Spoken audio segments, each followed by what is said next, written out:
So, thank you guys for joining us tonight. Apologize that this meeting has had to be rearranged and moved a couple of times. Almost had the same issue again tonight. Fortunately, got that sorted out and we're able to get this done.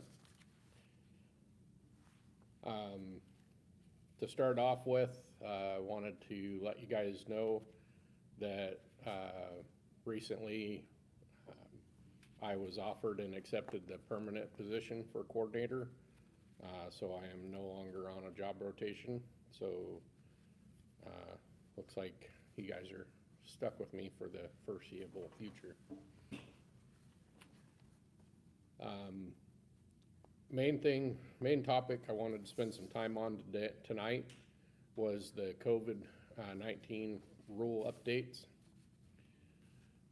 We have a few changes that I'd like to bring to your attention, and I apologize that recently I've had conversations with a couple of instructors that I gave them different information, and now that we were able to actually sort through some of the rules and stuff that are out there and have been changed, they're a little different than what I had given you. So if you have any questions regarding your specific classes, feel free anytime to reach out to me, and I'll happy to answer any questions, and we'll answer some questions here in a minute when we're done going over this. So right now we're going with a max of 25 students with mass spaced 6 feet apart during all, that includes all activities, indoor or outdoor. Need to have a plan in place ahead of time for how students will proceed indoors and in tight spaces such as entryways. We all know kids are kind of like herding puppies, and they tend to cluster up when they go through doors or tight spaces, and we need to kind of have a plan in place and make sure that that doesn't happen, and we maintain the 6 feet spacing at all times. Another thing that's very important during this too is making sure you have a plan ahead of time for how you handle the sanitizing of any of your teaching equipment and teaching areas, action sets, tables, chairs, anything like that where students are sitting and touching, door handles to going through entryways, and any restroom facilities. On the action sets, when students are handling them, it's best to have them in some kind of disposable glove so that you can handle the firearms from one to another and get through the action sets prior to having to wipe them all down. Otherwise, if you don't use the gloves, then you're going to have to wipe down each firearm before it gets handed from one student to the next. That becomes very tedious and time consuming when you're doing action sets.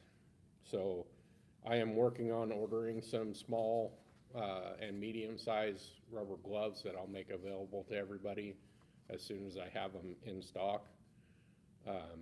For now we have large and extra large. So those, we have plenty of those available, and we'll get some more too. For those of you that may not know, the safety glasses that we're providing right now are now available to give them to students. You do not have to collect those after the shooting station. We want to give those to them, and then we don't have to worry about sanitizing them afterwards.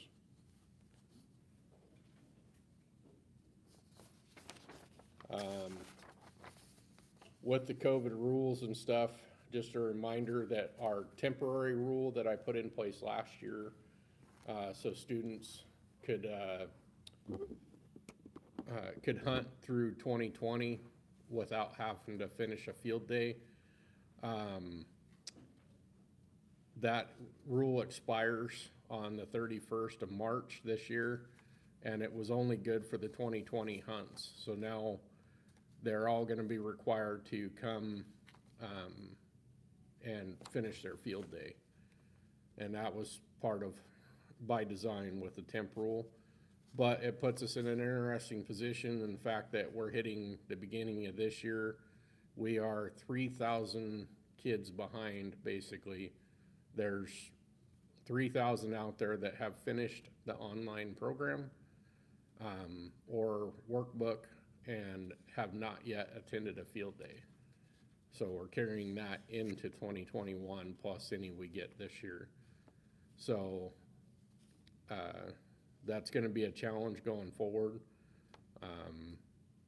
So these COVID rules are going to play a key role in our ability to be able to catch up on that number. Sounds like a couple people still aren't hearing me. Ivan isn't? Ivan's the only one. Okay. Others can hear you. Everybody else seems to be hearing me.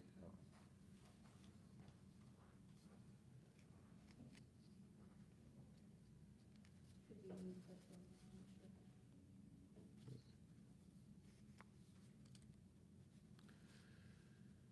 sure.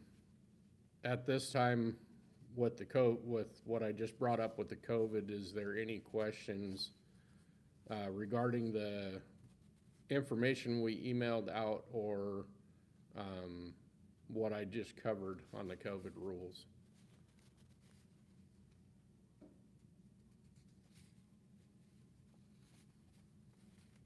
Nothing yet.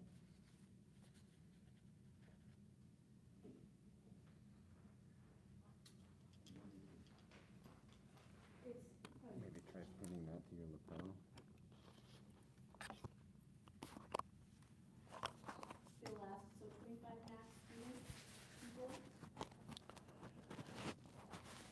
Hopefully maybe this can, moving the mic a little closer will help. Yes, 25 max students. Instructors do not count in that, but parents do.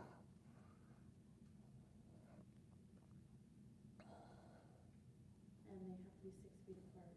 Yeah, all people in the room have to be 6 feet apart.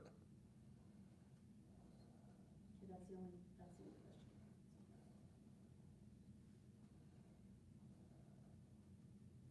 Might closer help.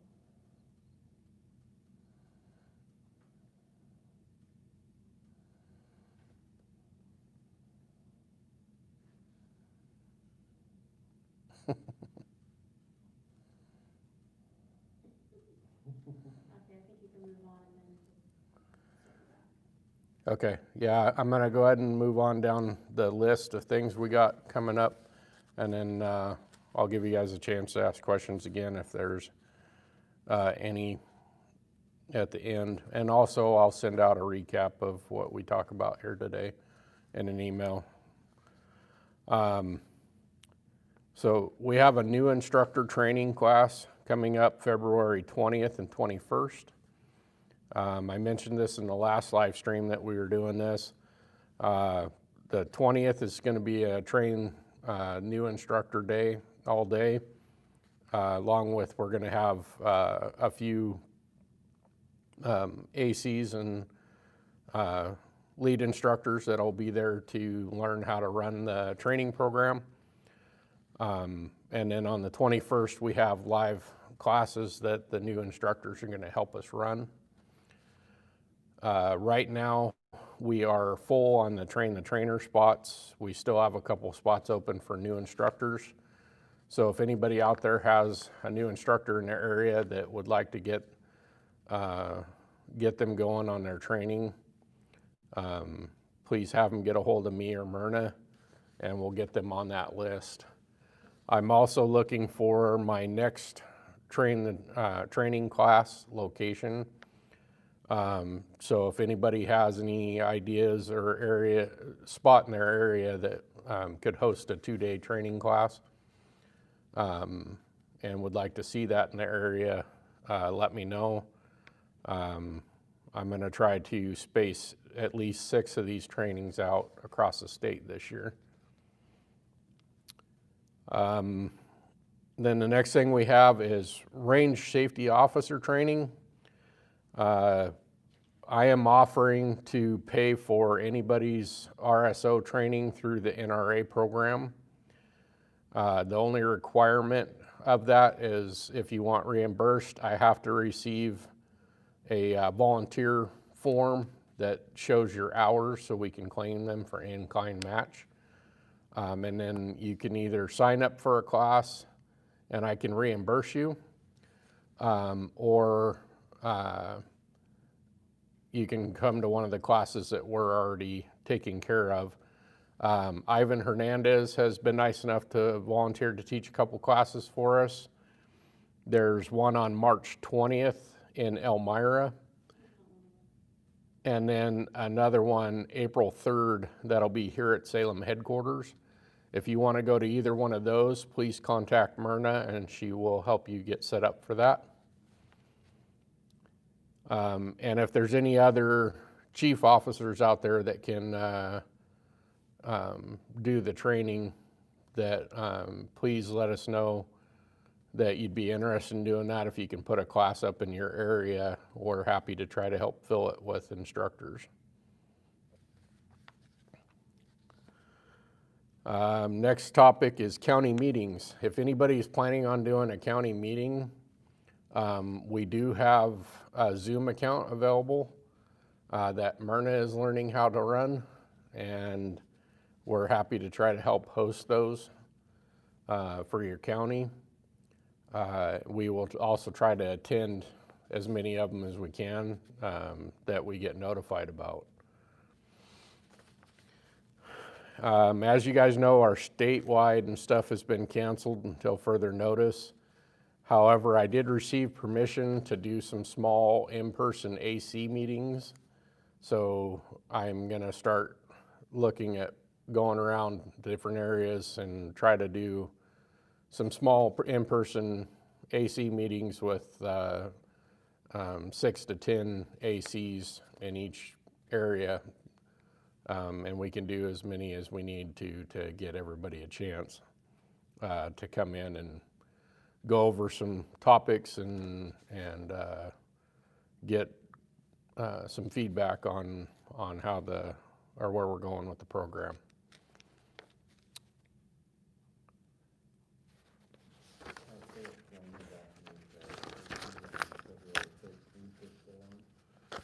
Yes, Phil, the class for February 13th is still on. One of the needs that's coming up for Hunter Ed, which is one of the reasons why we're really trying to push classes as hard as possible right now, is with our backlog. We also have the Youth Turkey Weekend and Spring Bear coming up that many of the youth are going to want to hunt. So the Youth Turkey Weekend is April 10th and 11th, and then Spring Bear hunts start April 1st. So we get a lot of calls and people wanting to make sure they get their Hunter Ed so the kids can hunt during that time period. As you guys know, if they don't get this done, then the only way they can hunt those is the Mentored Youth program, and the Youth Spring Turkey Weekend isn't available to them if they're doing Mentor. Bill's asking if the White River event is canceled. The turkey workshop clinic. Yeah, the Turkey Workshop Clinic, I can't speak to that, Bill. I'm not in charge of that one. Pretty sure I heard it was canceled. Yeah, I think I heard that one was canceled, but I'm not totally positive on that. I will try to get an answer to that before I send out the review email and let you know. Yeah, I believe you're right, Bill. I'm just not 100% positive.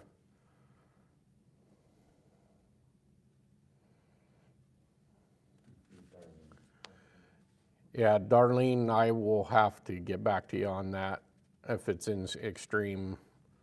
That's just the regular.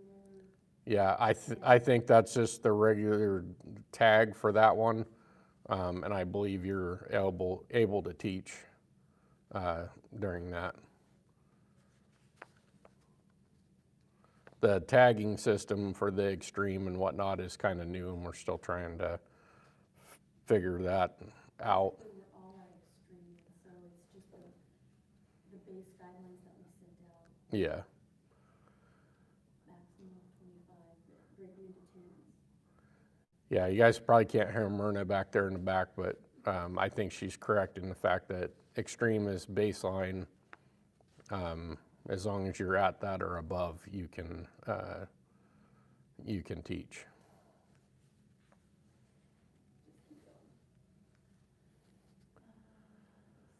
All right. So there's a lot of classes out there that are needing help. If you guys are available to help with classes in your area or even outside your area, please check in with any of the posted classes and contact the instructor that's running it if you're available. If it causes travel that past, what would be considered a normal distance, I guess, we can cover the travel on it as far as the mileage rate goes. There are some travel opportunities. A couple of instructors have even traveled with me to do classes in other areas where we don't have enough active instructors. So there's opportunities for that. If you guys are interested in any travel, email me and I'll let you know what ones could potentially use some extra people. And any classes that are already out there from instructors that have classes posted right now, if you need extra help, please let us know and we'll do everything we can to get you some extra help, extra hands up there.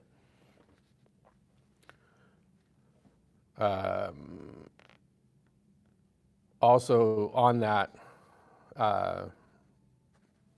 any instructors that still aren't feeling comfortable teaching, this is by no means anything that we're trying to push you into doing anything you're uncomfortable with. This is just saying for those that are comfortable or have gotten to where they're able to come out and teach, we can definitely use you.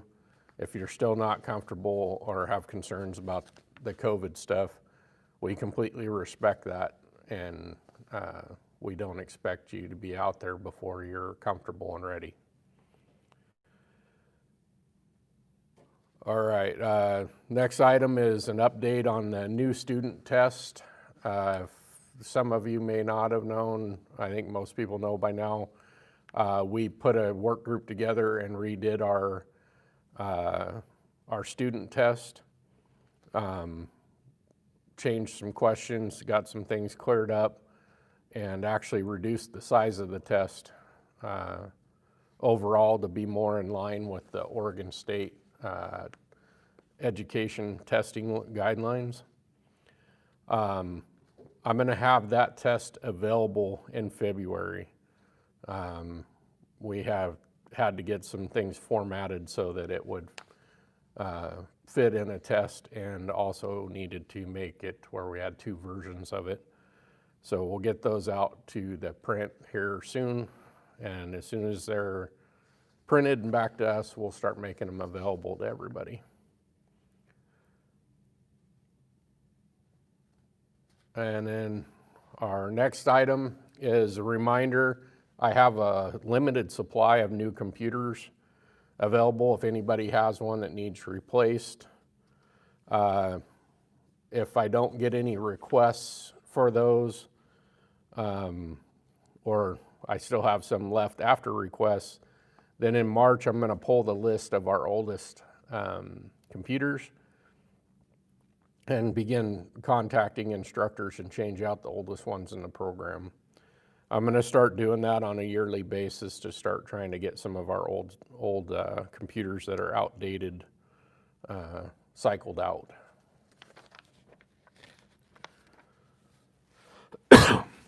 So on that, that's the main topics I had for tonight. I have one left that I'm saving for when we're done. So at this time, I'm going to go ahead and open it back up to questions. If anybody has any questions, let's get those taken care of. So I have a question from the east side, David Stiefvater. Class size is limited to 10 students. Any limit with instructors?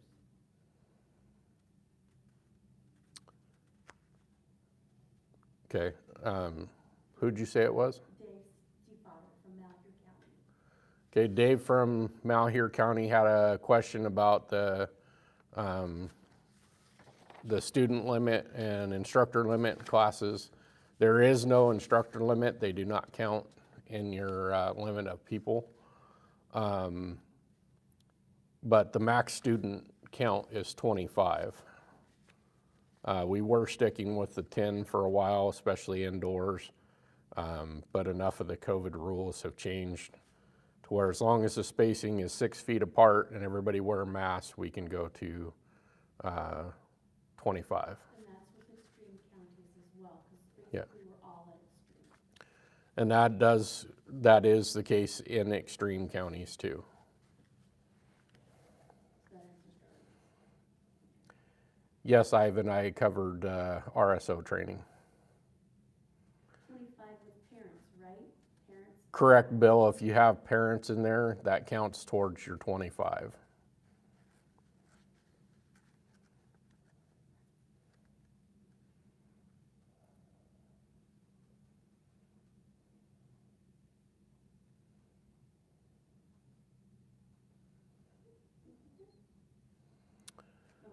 Paper copy of the Hunter Ed packets. Are you talking about like the student packets you hand out in class?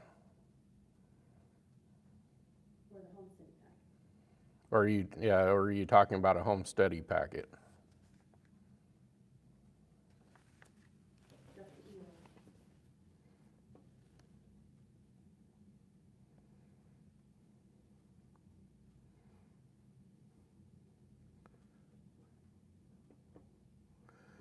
So the home study packets aren't available anymore. We got rid of those because the return on what we were sending out was astronomically bad. So we discontinued those. Online only.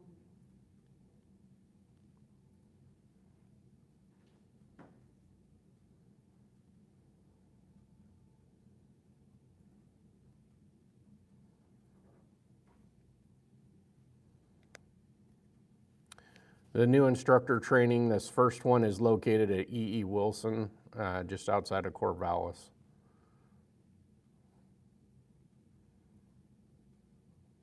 Do you have any idea where the next ones will be? The next one that I would like to do would be I'd like to either go down south or go to the east side somewhere.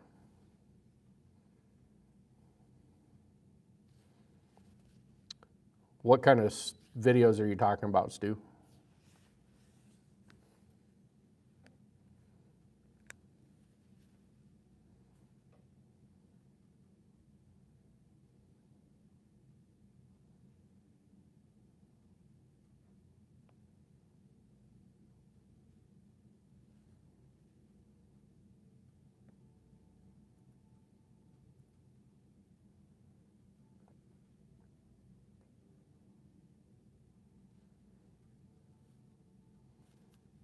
Is there a particular video from class or something that you're thinking needs updated or would like updated? Could be the last shot, or I don't know.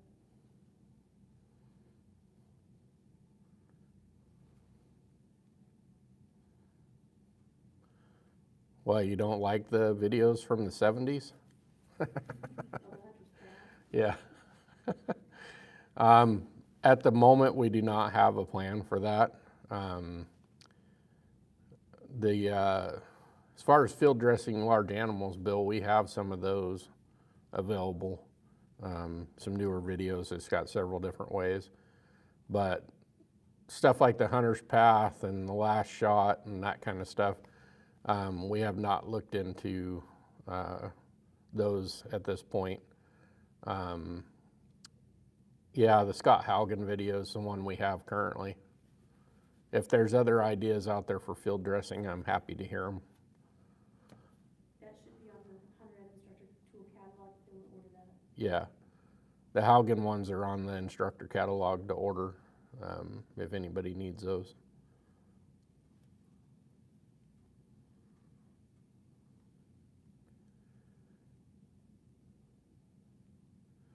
As far as updating the videos, we might be able to look at some of those after we get done with our training videos. For all the training classes and stuff and how we go about teaching things that we do, we're going to be making videos that are available online for teaching new instructors.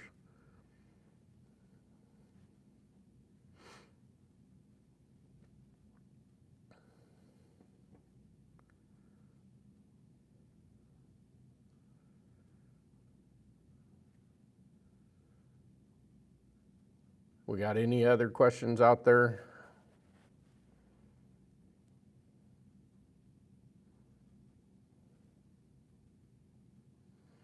Oh, ammo. I'm glad you brought that up, Justin. I have looked into a couple of different options for ammo. As you know, the program provides ammo, will provide ammo for the normal number of shots that are required for the classes. So say 5 per student that goes through the class. And I know a lot of people, including myself, tend to like to shoot more in the classes. So right now we have been supplying people with extra because I know ammo is hard to come by. I did get permission and a way to be able to basically sell you guys ammo that we get, but it would be done in the form of like subtracting. If you wanted a case of 20 gauge, we'd take it out of the next stipend check that come through. Janice has offered to be able to help do that. We have a very big supply of shotgun ammo right now. 22 is a little more, little harder to come by, but I have been guaranteed a pallet of that by this spring, and I have roughly a pallet of it right now. So we're in pretty good shape as far as that goes. So let us know what your ammo needs are. And Mary Jo, yes, the students will be getting a reminder that they need the class, and we're posting everywhere we can that the temp rule is expiring.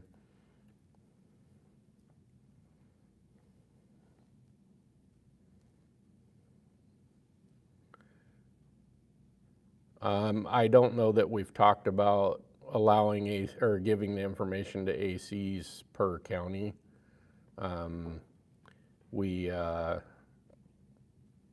just trying to get out messaging through our sales system and the lists that we get from the online vendors to get that information out to the kids that need it.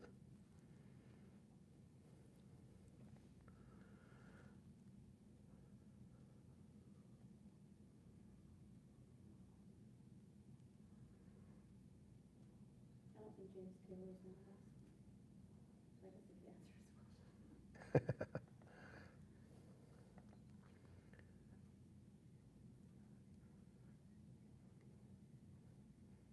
James, if you're looking for an online or a field day class, you just go to myodfw and look under classes and events.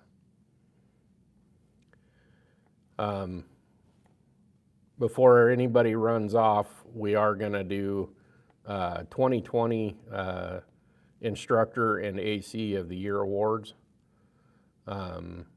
So if there's no other questions, I'm going to go ahead and go to the announcements on those.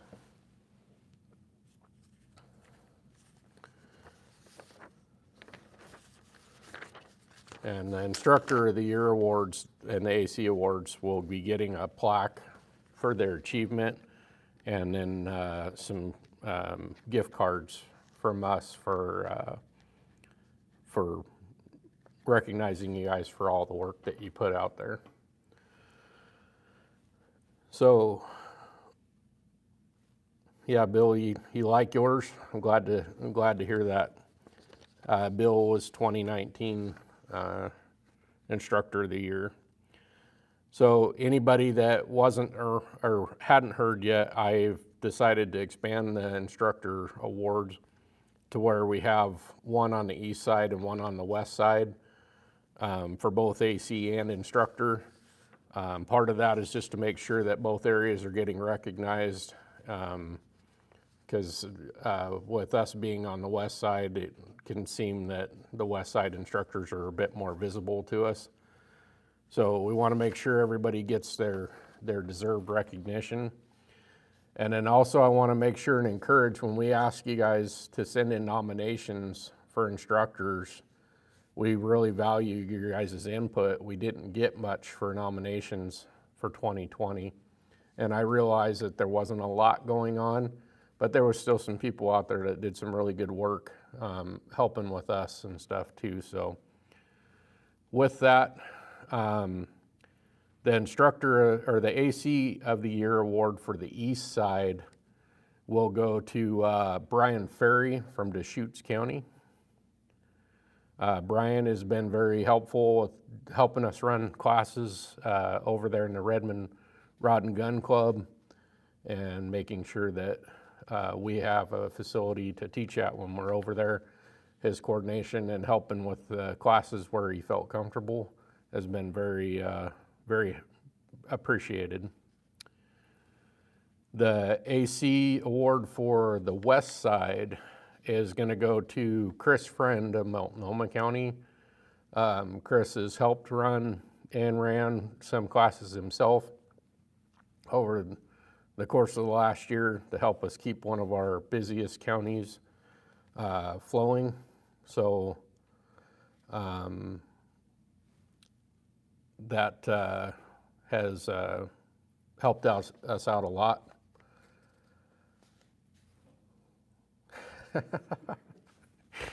Darlene, you cracked me up.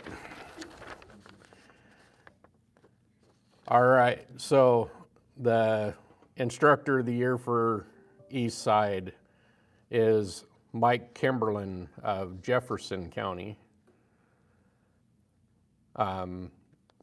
Mike has been involved for quite a few years, and he has helped out quite a bit with some different tasks that we've asked of him. He come over and helped us with the test remake of our tests this year, and we appreciate everything we had from him. And then the last award is the Instructor for the West Side, and that one is going to go to Gary Weiss, Clackamas County. And Gary has basically been everywhere for us. He's gone all over the state helping with classes in different areas, and has probably taught as much as anybody, including our staff, this last year. So big thank you to everybody out there. I know there's plenty of other people I could have recognized. Again, the guys, the ones that were selected were ones that really stood out for us and had nominations. So please send in nominations when we ask for them. That's how you get some of your instructors on the board. We try to pay attention to how everybody's doing, how much is going on, but we can't be everywhere at once. So your guys' feedback on that stuff is very, very valuable.